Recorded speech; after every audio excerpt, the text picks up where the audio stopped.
আওয়ামী লীগকে মাঠে ঠেকানোর জন্য তো আমাদের এক হাসনাত আব্দুল্লাহ যথেষ্ট। বাংলাদেশের 18 কোটি মানুষের বহির্শক্তি তো দূরের কথা, ভিতরেই তাদের জীবনটা বিপন্ন হয়ে তারা মরণ অবস্থায় একদিকে চলে যাবে। এই জন্য আমরা কাজ শুরু করেছি জাতীয় নাগরিক পার্টির পক্ষ থেকে।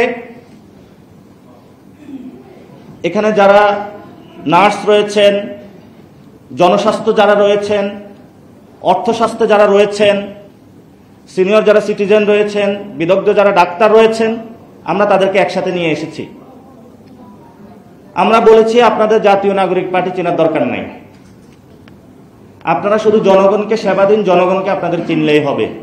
আপনাদের কাছে কোনো চাওয়া পাওয়া আমাদের নেই। আপনাদের কাছে আমাদের একটাই চাওয়া, যাতে আমাদের কোনো ভাই এবং বোন স্বাস্থ্যের অব্যবস্থাপনায় মারা না যায়। এই চাওয়াটা হলো আপনাদের কাছে। পুরো বাংলাদেশের ডাক্তার কমিউনিটির কাছে আমাদের নিবেদন, যখন জুলাই আন্দোলন চলতেছিল, হসপিটালগুলোতে আপনারা আওয়ামী সন্ত্রাসীর বাহিনীর সামনে দাঁড়িয়েও, বিভিন্ন সরকারি এজেন্সির বাহিনীর সামনে দাঁড়িয়েও যেভাবে বুকে আগলে রেখে আমাদের ভাইদেরকে আপনারা স্বাস্থ্যসেবা দিয়েছেন, যেভাবে তাদেরকে হসপিটালের করিডোরে লুকিয়ে রক্ষা করেছেন, কেবিনগুলার চেয়ারের নিচে, বেডের নিচে তাদেরকে লুকিয়ে রেখে আওয়ামী লীগ থেকে তাদেরকে রক্ষা করেছেন, আপনাদের ইতিহাসের এই অবদান আমরা জীবনেও ভুলতে পারবো না।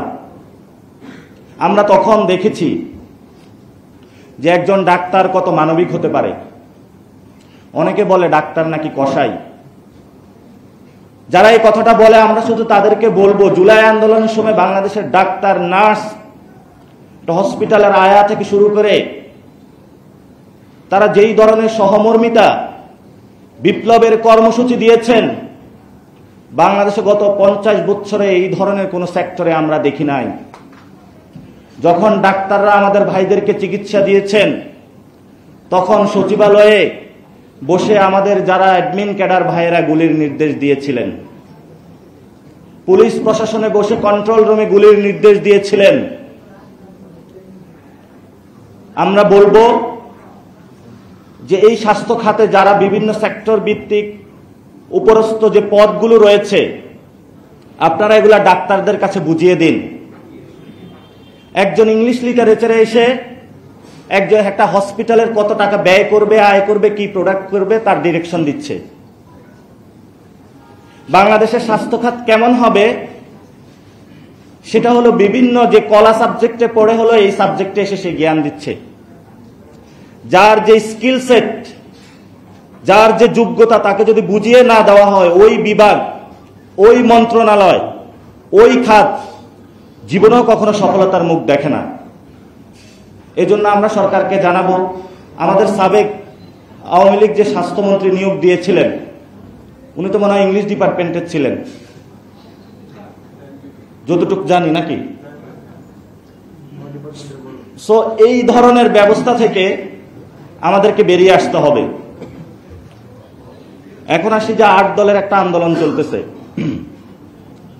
8 দল আন্দোলন করতেছে, ভালো কথা। তারা যমুনার অভিমুখে লং মার্চ দিয়েছে, যদি তাদের দাবি না মানা হয়। আমরা তাদের আন্দোলনের সাথে সংহতি জানালাম। তাদের দাবি, তারা যে দাবিগুলো করতেছে, এটা যৌক্তিক এবং ন্যায্য। যদি সরকার এই আন্দোলনের উপর আবার পুলিশ দিয়ে, র্যাব দিয়ে, পেটুয়া বাহিনী দিয়ে কোনো দমন করার চেষ্টা চালায়, রাজপথে ইনশাল্লাহ আমরা একে একে কাঁধে কাঁধ মিলিয়ে ঐক্যবদ্ধভাবে লড়াই করব। যারা আন্দোলন করছেন, আপনাদের কোনো ভয় নাই, আমরা আছি এখনো, আমরা এখনো মরে যাই নাই। আমরা সরকারকে পরীক্ষা করতেছি, সরকার কি করতেছে দেখতেছি, তার মতে গতি। সেখানে যারা 8 দলে রয়েছেন, আমরা আপনাদেরকে বলবো, আপনারা এই দাবি আদায় করে ঘরে ফিরবেন, আপনারা এই দাবি আদায় না করে ঘরে ফিরবেন না। এবং গণভোট বাংলাদেশে হবে। বিএনপি যদি আরো 100 বছরও প্রচেষ্টা করে, বাংলাদেশে গণভোট ঠেকাইতে পারবে না। কারণ গণভোট বাংলাদেশের একটি বড় অংশ চায় যে অংশের তুলনায় বিএনপির নেতাকর্মীরা হলো চুনোপুটি, একদম সামান্য। সুফলতা, আপনি এত বড় বাহিনীর সামনে কিছু দলীয় গুন্ডা নিয়ে দাঁড়াবেন কিভাবে? লাঠি নিয়ে দাঁড়াবেন, বাঁশ নিয়ে দাঁড়াবেন, অস্ত্র নিয়ে দাঁড়াবেন? সেটা তো আওয়ামী লীগ যুবলীগ দাঁড়িয়েছিল, পেরেছে তারা? অতীত 1 বছরের শিক্ষা থেকে যদি কেউ না নেয়, তাকে শিক্ষিত করার দায়িত্ব তো এনসিপি আর নেবে না, সেটা জনগণই নেবে। আওয়ামী লীগের লকডাউন এসেছে নাকি? কালকে নাকি তাদের লকডাউন।